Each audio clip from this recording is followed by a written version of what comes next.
أينما كنا. شبکه توحیدی ایمان زلال تقدیم می کند.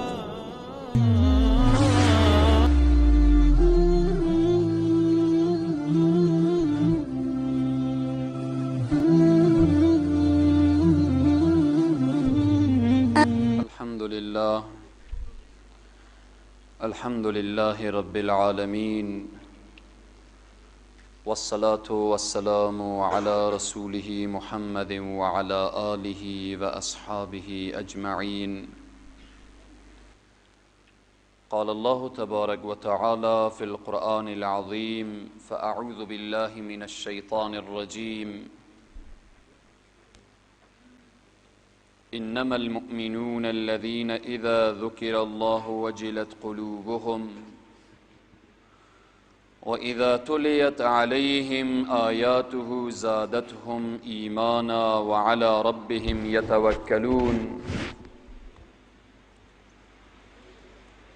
أولئك هم المؤمنون حقا الذين يقيمون الصلاة ومما رزقناهم ينفقون. أولئك هم المؤمنون حقا لهم درجاتهم عند ربهم ومغفرة ورزق كريم.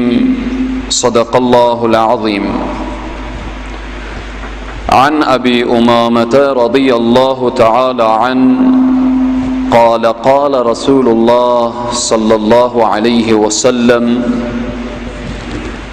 من أحب لله وأبغض لله وأعطى لله ومنع لله فقد استكمل الإيمان. رواه أبو داود أو كما قال. صدق النبي الكريم صلى الله عليه وسلم. خدمت سروران عزیز و بزرگوار، بزرگان، موسفیدان، جوانان و نوجوانان عزیز، خواهران با عزت و با عفت، السلام علیکم و رحمت الله تعالی و برکاته. بحث این هفته ما ارتباط به یک مسلمان واقعی هست. یک مسلمان واقعی چگونه مسلمان است؟ یک مؤمن واقعی چگونه مؤمن است؟ برادرها سوالی کردند که علت فروپاشی تمدن اسلامی امروزی چی می باشد؟ سوال جالب است. فکر می کنم بحث امروزی ما از ابتدا تا انتها پاسخ به همین سوال باشد. مسلمان واقعی تا مسلمان غیر واقعی، تا زمانی که مسلمان ها مسلمان واقعی بودند، تمدن مسلمان ها، تمدن اسلامی، عزت مسلمان ها، سرفرازی مسلمان ها، حکومت اسلامی، خلافت اسلامی، شأن و شوکت مسلمان ها سر جایش بود. بنابراین سوال هم سوال جالب هست. خیلی هم خوشحالیم که این سوالی که در این لحظه شده بود بحث ما بیشتر روی این موضوع ارتباط دارد. وقتی که مسلمان ها بشناسیم که مسلمان واقعی و مؤمن واقعی چگونه مسلمان است. هر مسلمان این بحث ها که بیان شد بعدا فکر کند که آیا من مسلمان واقعیم؟ آیا من مؤمن واقعیم؟ به این که همه ما و شما میگیم الحمدلله مسلمانیم، ولی باید متوجه باشیم که مسلمانی ما چگونه مسلمانی است. وقتی ما میگیم مسلمان ها تنها قیاس نشود این جمعیت. این جمعیتی که 2000 یا 3000 یا 10,000 نفر هست، تمام مسلمان ها اینها نیستند. همان انسانی که الان از خدا غافل نشسته است و در جایی به تفریح رفته و پارک ها رفته و به عیش و نوش و استراحت هست، نه نماز جمعه میخواند نه به فکر نماز جمعه هست، الان کسی بلند سرش بره استاده بشه بگه تو کافری، استاده میشه بگه نه الحمدلله من مسلمانم. ولی فرق او مسلمان با تو مسلمانی که از 10 جا و 8 جا و 9 جا آمدی به خانه الله خیلی فرقه، خیلی تفاوته.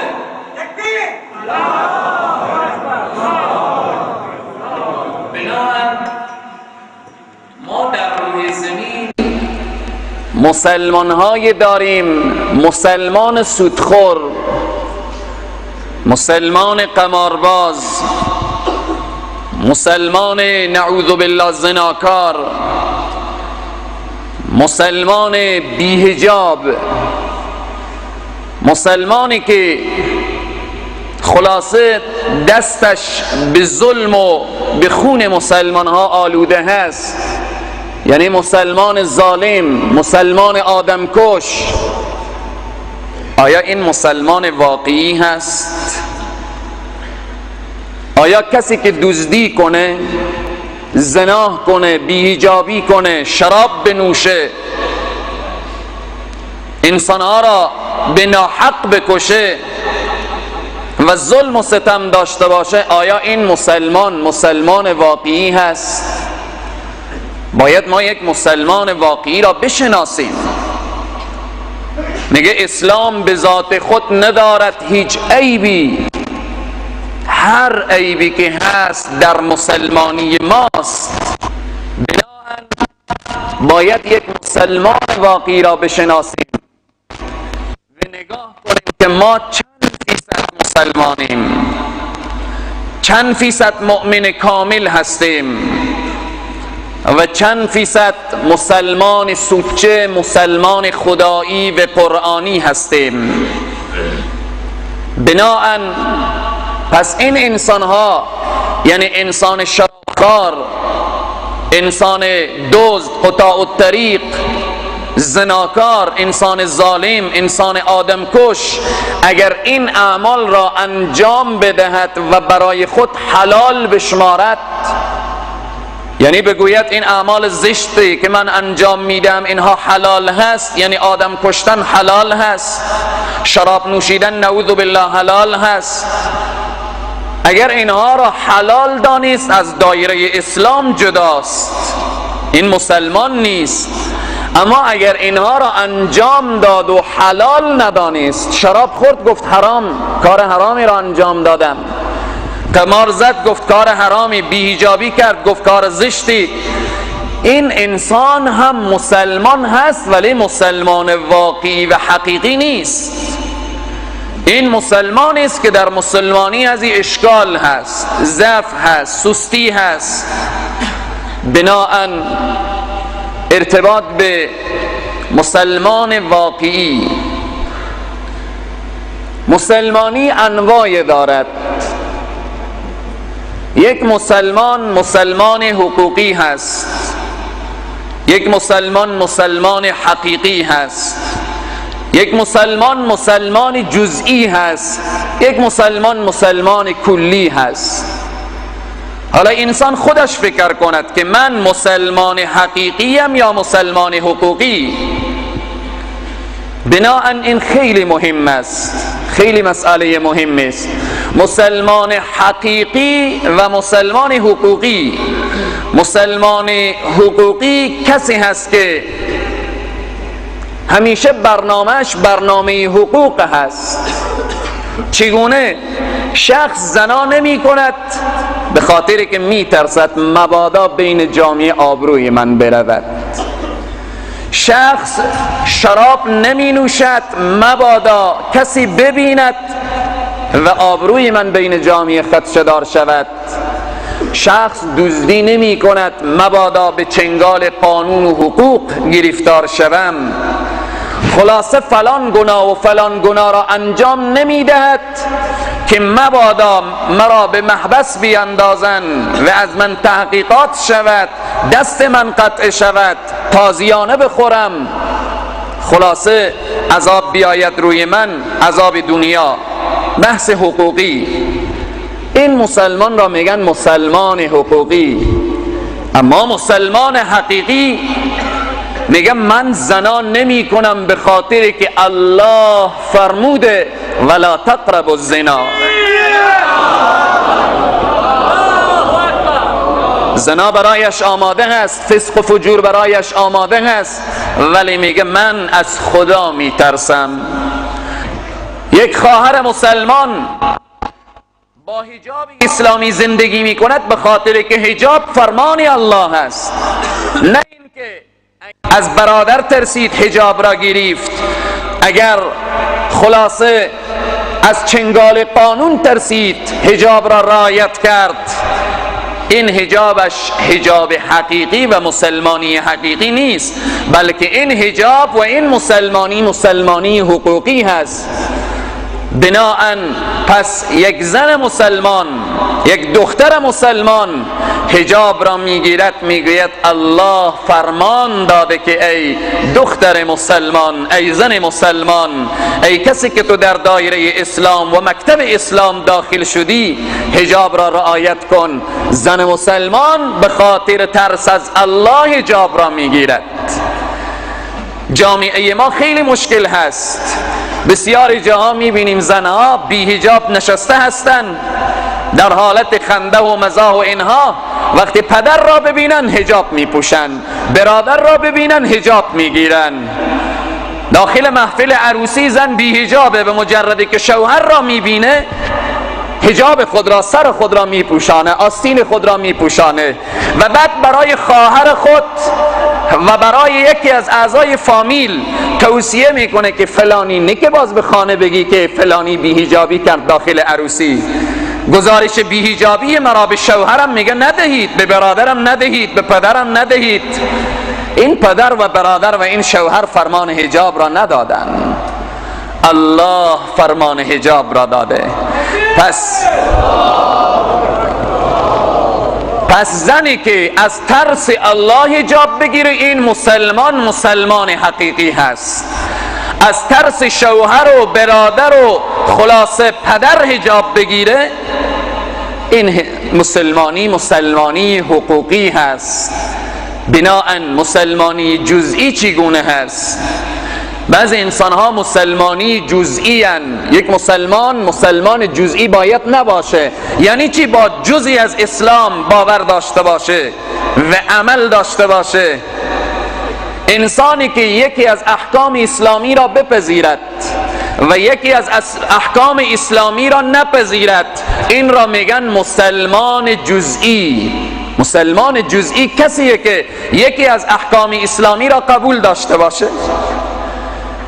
با این نماز جمعه به خاطر چی آمدیم؟ به خاطر این که گفته شده فسعوا الی ذکر الله، شما بشتابید به سوی ذکر الله سبحانه و تعالی.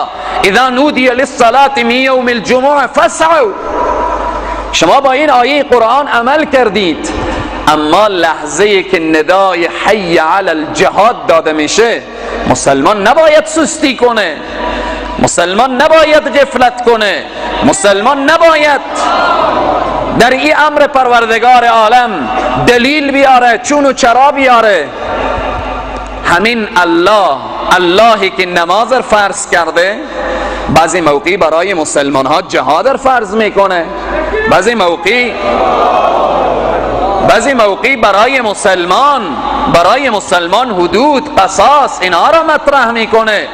بناهن اگر مسلمان نماز خواند بر روزه سر و کار نداشت، اگر روزه رمضان را گرفت با حج سر و کار نداشت، اگر حج انجام داد با زکات سر و کار نداشت، خلاصه یکی از احکام اسلامی اگر همه را خلاصه انجام داد با جهاد سر و کار نداشت، این را میگن مسلمان جزئی. مسلمان های جزئی به درد جامعه و امت اسلامی نمیخورن. مسلمان هایی که آنچه به نفع اینا باشه بپذیرن و آنچه که به ضرر اینا باشه او را ترک کنن، این مسلمان جزئی هست، به درد جامعه و امت اسلامی نمیخورد. برادر ما سوال کردن که علت فروپاشی تمدن اسلامی چیست؟ بزرگترین جواب و بهترین جواب همین هست که از زمانی که مسلمان‌های جزئی شدن، تمدن اسلامی به هم ریخت، حکومت اسلامی و نظام اسلامی و خلافت اسلامی به هم ریخت، از بین رفت. مسلمانی که تنها بگه من نماز میخوانم، به جهاد کار ندارم، جهاد میکنم ولی با نماز و روزه کار ندارم، این میگه مسلمان جزئی. اما مسلمان کلی کی هست؟ باید مسلمان کلی را هم بشناسیم. مسلمان کلی کسی هست که میگه ای الله، این صلاتی و نسکی و محیای و مماتی لله رب العالمین. ای الله نماز من، ای الله قربانی من، یعنی همه عبادات من، ای الله زندگی من، حیات من، ای الله ممات من لله رب العالمین، همه خاص به خاطر تو هست. وقتی تو دستور بدی ای الله، دستور تو حالا که به نفع ما باشه و به ضرر ما باشه، ما با جان و دل میپذیریم.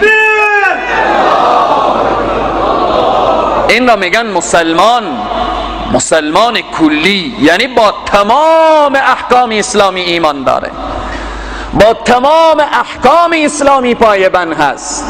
هر آنچه که الله دستور بده، این مسلمانی که مسلمان کلی هست با همه خلاصه تسلیم هست و باور دارد و عملی می کند و در عمل نشان می دهد که من مسلمان حقیقی، من مسلمان کلی، من مسلمان واقعی هستم. بناهن باید مسلمان به عمل ثابت سازد مسلمانی حقیقی خود را، با شعار نمی شود. یک نفر شعار بده که من دکترم، آیا دکتر می شود تا زمانی که او عملا به جامعه نشان نده که من طبیب هستم؟ خلاصه آدرسش، معاینه خانهش، دفترش، تجربه کارش. یک نفر نمیشه از پیش خود شعار بده من انجینرم، من ملایم، من فلان و فلان، من پیلوتم، طیاره را به هوا میکنم. نه خیر، عملا باید نشان بده. پس حال وقتی یک انسان میگه من مسلمانم، یک مسلمان واقعی خلاصه با شعار نمیشه که به جامعه خود را مطرح کند من مسلمانم. نه، در عمل باید مسلمان نشان بده. مسلمان های صدر اسلام زمانی که به خاطر دین سرمایه به کار بود، از مال خود در راه دین دریغ نمی کردن. زمانی که وقت به کار بود وقت می دادن، زمانی که جان به کار بود جان می دادن. ان الله اشترى من المؤمنین انفسهم و اموالهم. مسلمانان صدر اسلام با خدا معامله می کردن، معاملهشان این بود که ای الله ما جان میدیم، مال میدیم، بان لهم الجنه. بهشت با آسانی به دست نمی آید، بهشت با شعار به دست نمی آید. اگر 100 مرتبه انسان با زبان خود بگوید حلوا حلوا حلوا، با حلوا حلوا دهن شیرین نمی شود. اگر کسی لا اله الا الله را بدون عمل و بدون اخلاص بگوید، این لا اله الا الله بدون عمل و اخلاص را توتی هم یاد میگیرد، یک مینا هم یاد میگیرد، یک نوار هم ثبت میکند. ولی لا اله الا الله از مسلمان عمل میخواهد. مسلمان باید در عمل خود اسلام واقعی و حقیقی را نشان بدهد. بناهن آیات زیادی داریم که قرآن عظیم الشان مسلمان واقعی و مؤمن واقعی را معرفی می کند. الله سبحانه و تعالی می فرماید فَإِن تَنَازَعْتُمْ فِي شَيْءٍ فردوه الی الله و رسوله. اگر شما منازعه کردید، دچار اختلاف شدید، هنگامی که بین زن و شوهر اختلافی پیش آمد، هنگامی که بین خانواده اختلافی آمد، هنگامی که بین دو معامله‌گر و شریک اختلافی آمد، هنگامی که بین دو قوم اختلافی ایجاد شد، خلاصه هنگامی که بین مسلمان ها اختلافی آمد، حالا مسلمان ها به کجا مراجعه کنن؟ امروز بدبختی است، بین زن و شوهر اختلاف میاد، فوراً حقوق بشر، فوراً حقوق زن. اینجا آیه قرآن میفرماید اگر کسی دوچار اختلاف شد و این اختلاف مناظر به کجا مراجعه کند؟ فردوه الی الله و رسوله. مسلمانان واقعی اختلاف خود را، مشکلات خود را رد می کنند به سوی خدا و رسول، یعنی به سوی قرآن و حدیث. کسی یک مجلس عروسی دارد، نصف فامیل میگویند این سنتی اجرا بشه، نصف فامیل میگن این بدعتی ایجاد بشه، ساز و سرود و اینها بیایه، اعمال کفر بیایه. حالا هر دو طرف مسلمان هستن. این کسی که میگه ساز و سرود بیایه یا مسلمانه، این شخصی که میگه سنتی ایجاد بشه یا مسلمانه، اما فرقه، این مسلمان حقیقیه، این مسلمان حقوقیه. اگر هر دو مسلمان حقیقی باشن، اینها چی میگن؟ میگن بیایم این قضیه خود را رد میکنیم به سوی خدا و پیغمبر، ببینیم خدا و پیغمبر چگونه مجلس اجازه میدهد. فردوه الی الله و رسوله. این اشخاصی که اختلافات خود را، مشکلات خود را به خدا و رسول مراجعه میکنن، ادامهش میفرماید ان کنتم تؤمنون بالله والیوم الاخر. اگر به خدا و به روز قیامت ایمان دارید، مشکلات خود را مراجعه به قرآن و حدیث بکنید. آیه دیگه میفرماید فلا و ربک لا یؤمنون. قسم به پروردگارت ای محمد، الله قسم یاد میکنه، فلا و ربک لا یؤمنون، قسم به پروردگارت که ایمان ندارن، ایمان ندارن، قسم به پروردگار که ایمان ندارن. چی اشخاصی ایمان نداره؟ چی اشخاصی ایمان نداره؟ حتی یحکموک فیما شجر بینهم. زمانی که اختلافی پیش می آیه، اینها اگر ای پیامبر تو را به عنوان داور، به عنوان حاکم قرار نمیدهند، اینها ایمان ندارند، اینها مسلمان واقعی نیستند. اینها مسلمان هایند که فقط میخواهند 4 روز دنیا بین جامعه اسلامی به عنوان مسلمان مطرح باشند. اینها مسلمان واقعی نیستند. اگر مسلمان واقعی باشند، پیامبر داور قرار میدن، آن فیصله که پیامبر بکنه و آن فیصله که الله بکنه اینها قبول میکنن، با جان و دل میپذیرن. مسلمان واقعی در مقابل فرمان الله چون و چرا ندارد. آن را میگن مسلمان واقعی. بناهن الله سبحانه و تعالی در این آیه مبارکه چقدر تکان دهنده است که فلا و ربک لا یؤمنون حتی یحکموک فیما شجر بینهم ثم لا یجدوا فی انفسهم حرجا مما قضیت و یسلموا تسلیما. هنگامی که دو مسلمان میآیند به نزد یک عالم، میگن این ما یک مشکلی داریم، خلاصه یک حقی داریم، این را تقسیم بکن. عالم چی میگه؟ میگه این زمین حق فلانی هست، حق تو نیست. حالا وقتی عالم گفت، این عالم قال الله و قال الرسول میگوید، از روی قرآن و حدیث میگوید. حالا این کسی که حق زمین مالش شد و این کسی که ناحق شد و بالاخره زمین برایش نرسید، این قرآن میگه این انسان باید از این جلسه که برمیخیزد در دلش تنگی نباشد، در دلش غم و اندو نباشد. خدای نخواسته در دلش چنین نباشه که دین خلاصه حق مرا پایمال کرد، اسلام حق مرا پایمال کرد. و یسلموا تسلیما، باید تسلیم باشه به فرمان الله، باید تسلیم باشه به دستور الله و به دستور رسول معظم اسلام صلی الله علیه و سلم. بناهن بحث بسیار بحث عمده هست. مسلمان واقعی از مسلمان غیر واقعی. آیه مبارکه هست مؤمن واقعی چی کسی هست؟ 5 صفتش را بیان میکنه. مؤمن واقعی انما المؤمنون الذين اذا ذكر الله وجلت قلوبهم. اگر تو ای مسلمان صدای اذان را شنیدی، صدای اذان را شنیدی که حی علی الصلاة بشتاب به سوی نماز، حی علی الفلاح بشتاب به سوی رستگاری، اگر تو مسلمان بی تفاوت ماندی، اگر در مقابل شنیدن اذان بی تفاوتی نشان دادی، در ایمان تو مسلمان خلل هست، در ایمان تو مسلمان ضعف هست، در ایمان تو مسلمان شکه. این فرمانی الله هست. اگر از این مناره صدا بشه که ای انسان ها فرار کنید که خلاصه یک تیاره میایه بم میندازه، چقدر حساس میشیم. اگر از مناره اعلان بشه که بیایید که به مسجد برای شما کمک میشه، یک بوجی بر اینجا یک قوطی روغن داده میشه، چقدر ازدحام خواهد شد.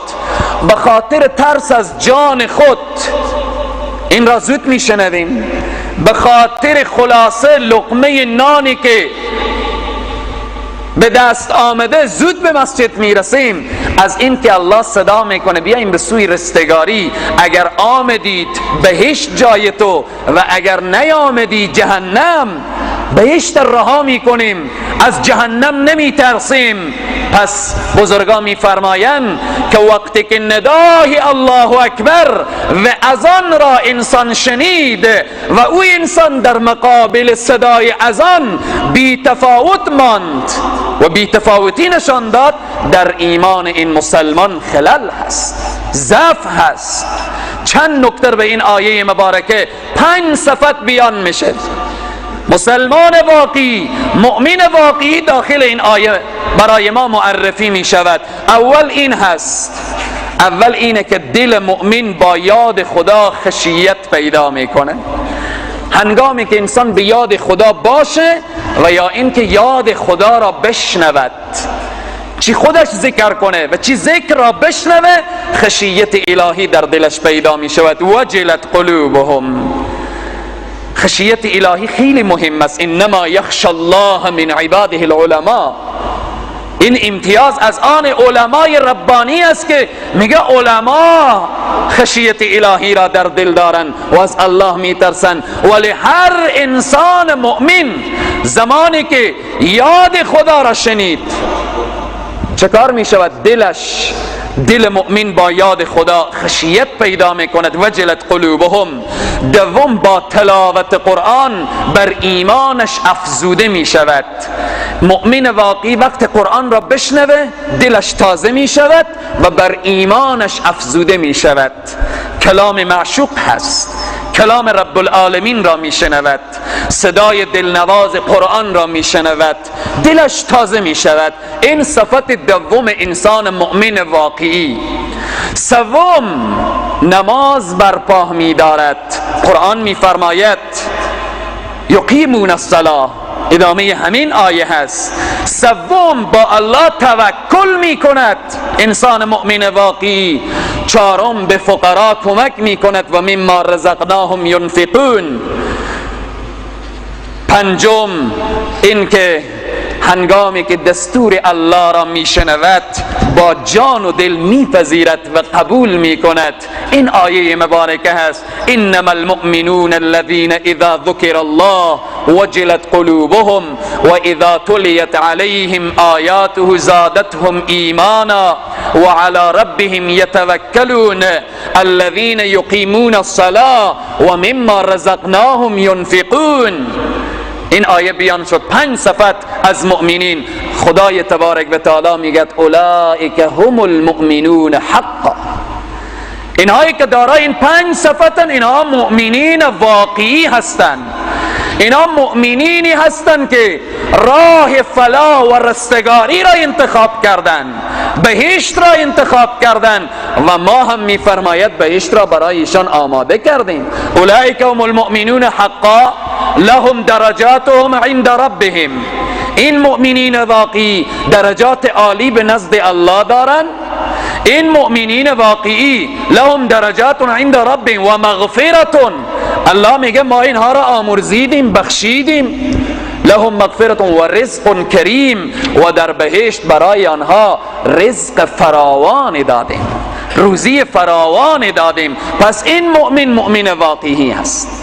اگر خدای نخواسته انسان یاد خدا را بشنود، خشیت در دلش پیدا نشود، تلاوت قرآن را بشنود و خلاصه ایمانش افزوده و زیاد نشود، و همچنین توکل بر الله نداشته باشد، نماز بر پا ندارد، خلاصه به فقرا کمک نکند از او چیزی که الله روزیش کرده، این انسان واقعا مؤمن حقیقی نیست. این مؤمن حقوقی هست، مسلمان حقوقی هست. الله سبحانه و تعالی می فرماید الف لام میم احسب الناس ان یترکوا ان یقولوا آمنا وهم لا یفتنون. آیا همین که بگویید خلاصه پروردگار ما الله هست، آیا به همین رها می شوید؟ دیگه مورد ابتلا و آزمایش قرار نمی گیرید؟ آیه مبارکه است که این ابتلا و آزمایش شما به خاطر اینه که الله صادق و کاذب را از هم جدا کند. در دنیا یک انسان سرمایه‌دار میشه، یک انسان فقیر میشه. این فقر و این غنا، اینها به خاطر ابتلا و آزمایش، تا که الله انسانهای صابر و شاکر را از هم جدا کند. بناهن سروران عزیز و بزرگوار، باید که ما یک مسلمان حقیقی باشیم، نه مسلمان حقوقی. هر کاری که مسلمان انجام میدهد باید به خاطر خدا انجام بده. نماز میخونه به خاطر خدا، روزه میگیره به خاطر الله، حج میره به خاطر الله، جهاد میکنه به خاطر الله، به فقیر کمک میکنه به خاطر الله، به پدر و مادر احسان میکنه به خاطر الله، برای زن و فامیل خلاصه احسانی داره به خاطر الله. همه باید به خاطر الله باشه. این شعار مسلمان هست که ان صلاتی و نسکی و محیای و مماتی لله رب العالمین. وقت ما تمام شد. داستانی داره حضرت مولانای روم در مثنوی معنوی بیان میکنه. داستان حضرت مولانای روم رحمت الله علیه اینه که بیان میکنه که یک روز یک پهلوانی آمد پیش خالکوب. آمد گفت که آمدم تا این که بر بازوی من یک تصویری را تو رسم کنی. ارتباط به خالکن و خالکوب یک اشاره مختصری میکنم. رسول معظم اسلام میفرمایند چون از نظر شریعت مقدس اسلام این مردود هست و مذموم هست و خلاصه محکوم شده، خالکن و کسی که خال میکنه و خال کوبیده میشه. رسول معظم اسلام میفرمایند لعنت خدا بر آن انسانی که خال میکند و لعنت خدا بر آن انسانی که خال کنده میشود. یکو از لحاظ شرعیش. مولانای روم داستانی بیان میکنه. یک پهلوان نمایی خرب جامعه مطرح میکرد من پهلوانم. آمد پیش خالکن گفت که در بازوی من یک تصویری را تو رسم کن. خالکن گفت که چگونه تصویری را رسم کنم؟ و بعد حضرت مولانا میفرمایه خالکن گفت چی صورت زنم ای پهلوان؟ صورت چی را بندازم به شانه تو، به بازوی تو؟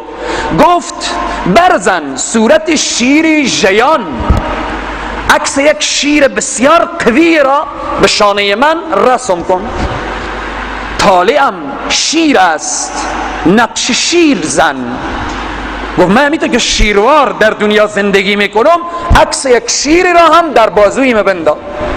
این پهلوان تا به حال احساس میکرد که من شیروار و خلاصه مثل یک شیر در دنیا زندگی میکنم، اما به عرصه عمل که داخل شد نه، پهلوان نبود.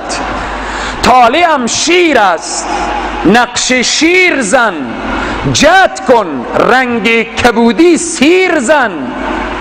گفت بر چی موضوعت صورت زنم؟ گفت به کجا نقش شیر بندازم؟ گفت بر شانه گهم زن آن رقم. گفت بندازم رو شانه که همه کس ببینه که من شیرم. چون که او سوزن فرو بردن گرفت. خالکوب سوزن را پایین کرد. سوزن میزنه، بعد از سوزن زدن یا سرمه یا چیز دیگری را میریزانه تا اینکه همون عکس و اینها بمانه. شاید بسیاری از دوستا هم دیده باشن حالت خال و خالکوبی و اینها، اما گفتیم که از لحاظ شرعی محکوم شده و لعنت شده. چون که او سوزن فرو بردن گرفت، درد آن در شانگه مسکن گرفت. پهلوان در ناله آمد کی سنی.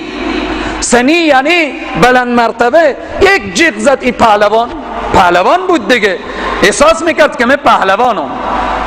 اگر دوستا دیده باشن خروس که مرغه وقتی راه میره بسیار به حالت عجیبی راه میره. بعضی میگن که این احساسی داره که میگه اگه من تیز راه برم شاید دنیا همین کره زمین زیر پام از این رو بیروشه. آهسته آهسته بسیار قدم ها خور عجیب ور میداره. این پهلوانان احساس میکرد که من پهلوانم. وقتی سوزن خلید فریاد زد مرا کشتی چی صورت میزنی؟ مرا از بین بردی چه کار میکنی؟ گفت که شروع کردم. گفت از کجا شروع کردی؟ گفت دم بیا. گفت دم به شیر میسازم. گفت یلا کن شیر دم نمایه. از جا دیگه شروع. وقتی از جا دیگه شروع کرد باز سوزن ارخلان دوباره خلاصه فریاد زد. گفت چی را شروع کردی؟ گفت از گوش و سر. گفت گوش و سرم نمای، ایرم راه کن. پهلوان دیگه. اما مولانا ما یه حرف خور به ما بفهمانه که در این چی هست، چی نکته نوفته. و بعد شروع کرد بار سوم سوزن ارخلان باز فریاد کشید. گفت چه کار میکنی؟ گفت از شکم شروع کردم. گفت شکم هم نمیخواهه. میگه این خالکوب تعجب کرد و بعد گفت خیره شد دلاک و بس حیران بمان.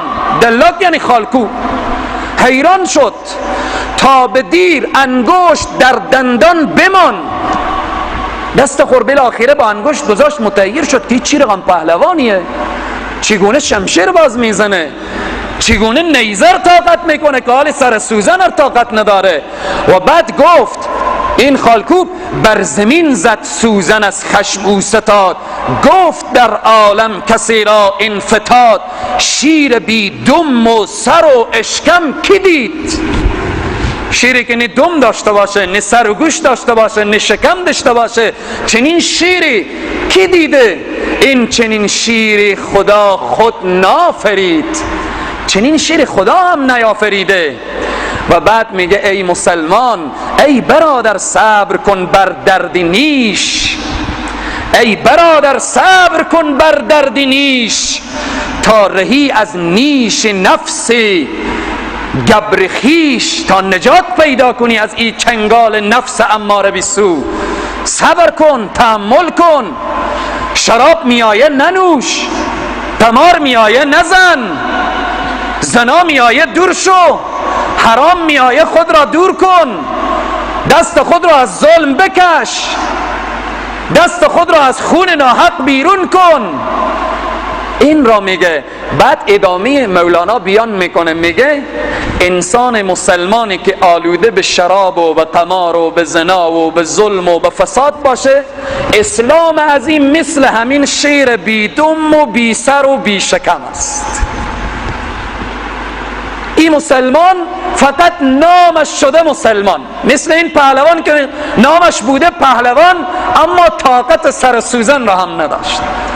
پس به این از سروران عزیز و بزرگوار یکی از عرفا میگوید وطن برای تو گیرم، سفر برای تو جویم، خموش برای تو باشم، سخن برای تو گویم.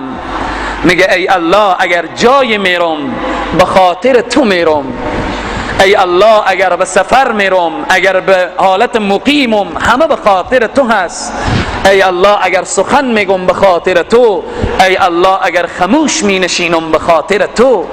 این صلاتی و نسکی و محیای و مماتی لله رب العالمین.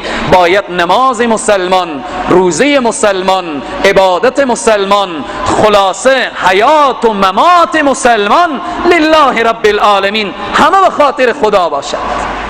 امروز متاسفانه برادرها به تشییع جنازه شرکت میکنن. چی میگه برادر؟ میرم تا این که فلانی آزرده نشه، میرم تا این که فلانی به جنازه پدرم آماده بود.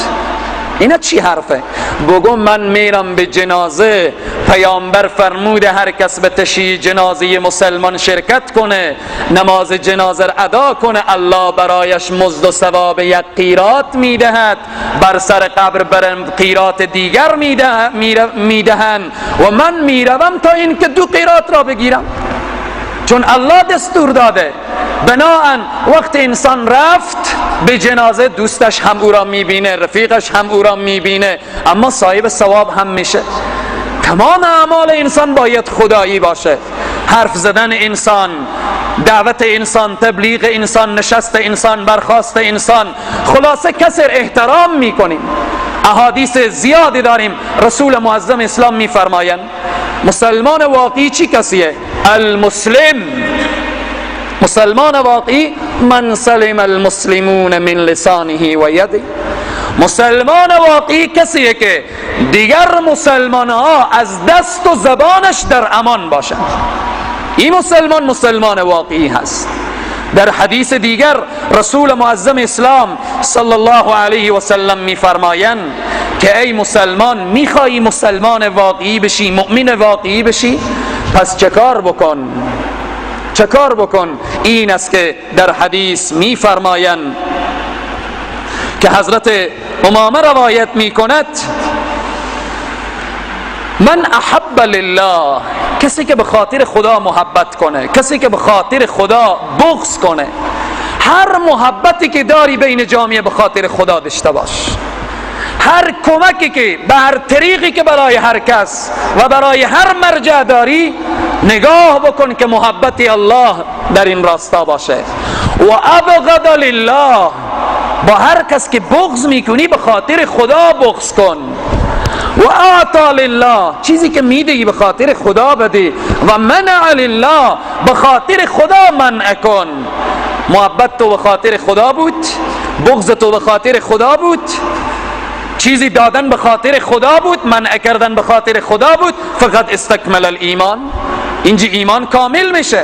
رسول معظم اسلام میفرمایند افضل الاعمال، بالاترین عمل چیست؟ الحب لله والبغض فی الله، محبت به خاطر خدا، بغض به خاطر خدا. پس بناهن وقتی محبت به خاطر خدا شد، بغض به خاطر خدا شد، اینها چی میشوند؟ مسلمان واقعی میشه، مؤمن واقعی میشود. پس بناهن باید تمام اعمال خود را خدایی بگردانیم. 4 روز دنیا هست، تیر میشه. چند سال دیگه در دنیا خواهد بودیم؟ 100 سال قبل نبودیم، 100 سال بعد هم نیستیم. عمری که ابتدا و انتهایش 100 سال باشه، یگانه چیزی که به صحرای محشر ارزش داره همین محبت ما به خاطر الله، بغض ما به خاطر الله، دادن چیزی به خاطر الله، منع کردن به خاطر الله. همون به درد انسان به صحرای محشر میخوره، نه دیگر چیزی. بارها و بارها اشاره کردم، اگر تمام دنیا ما را تعریف کنه، تمام دنیا ما را توصیف کنه، تمام رسانه ها ما را خلاصه تمجید کنه، تمام دنیا بگن که فلانی بسیار آدم خوب و نیک و شریفیه، قهرمانه، تعریف های متعدده، تمام رسانه ها، تمام روزنامه ها، تمام شبکه ها انسان را تعریف کنه، همه انسان های دنیا انسان را تعریف کنن، ولی الله او انسان را که قبول نکنه ارزش داره؟ چی ارزش داره؟ تمام تعریف دنیا تمام میشه. تمام تعریف دنیا، اگر تمام دنیا انسان را مذمت کنه اما الله قبول کنه، الله بپذیره، چقدر ارزش داره، چقدر واقعا لطفه. حضرت خباب وقتی که به دار میزنن چی میگه؟ میگه فلست ابالی حین اقتل مسلما، میگه هیچ باکی ندارم، فقط مسلمان واقعی از دنیا برم، مسلمان حقیقی از دنیا برم، با الله وصل شم و الله مرا بپذیره. برای من هیچ باکی نیه که به هر دست و پهلویی بیفتم. خباب به دار میزنن مشرکین. بعد از این که او را به دار زدن، چند روز به دار آویزانه، او را خلاصه میارن با آفتاب سوزان باز به دار میزنن، خلاصه لش یا نش حضرت خباب به دار آویخته، هر کس میره نگاه میکنه، ولی خباب با الله معامله کرد، خباب با ذات اقدس الهی معامله کرد. بناهن سروران عزیز و بزرگوار، باز میبینیم در شرایط کنونی که مرگهای به سراغ میآیه که اصلا به گمان انسان شاید 1 ساعت بعد، 2 ساعت بعد، 1 روز بعد ما نباشیم، اما بیاییم اعمال خالصانه بگردانیم، خواه دنیا خواه مردم خوب میگه خواه بد میگه، به شرط خدا راضی باشه، اعمال ما اعمال صالحه باشه، اعمال ما اعمالی باشه که الله بپذیره. پس همین آیه و حدیث را فراموش نکنیم.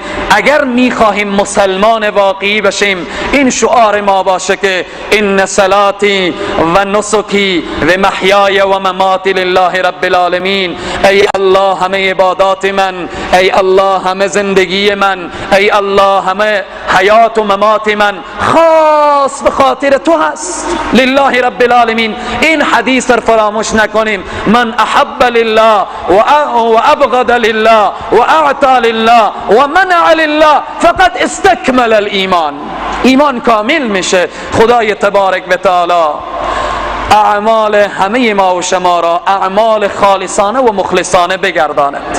الله سبحانه و تعالی ما را یک مؤمن و یک مسلمان واقعی بگرداند. ای الله پروردگارا، اگر تا به حال ما به عنوان یک مؤمن و مسلمان حقوقی بودیم که نمیدانستیم، خدایا الان دانستیم و به خانه تو آمدیم، ما را مسلمان واقعی و حقیقی بگردان. خدایا پروردگارا همه مسلمان های دنیا را مسلمان حقیقی بگردان. خدایا پروردگارا دستان ما به طرف تو دراز است. خدایا پروردگارا جمیع مریضان را شفای عاجل عنایت بفرما. خدایا پروردگارا برادرانی که در قید اسارتن و در زندانن طلب دعا نمودن، خدایا سبب رهاییشان را و اسباب رهاییشان را و خلاصیشان را ای الله تو فراهم کن و آنها را با آغوش گرم خانوادهشان بر بگردان و صحیح و سالم برسان. خدایا پروردگارا در این جمع برادرانی که مشکلی دارن، ای الله تو حلال المشکلاتی، مشکل خواهر و برادر را آسان بگردان. یا حی یا قیوم یا ذا الجلال والاکرام برحمتک یا ارحم الراحمین.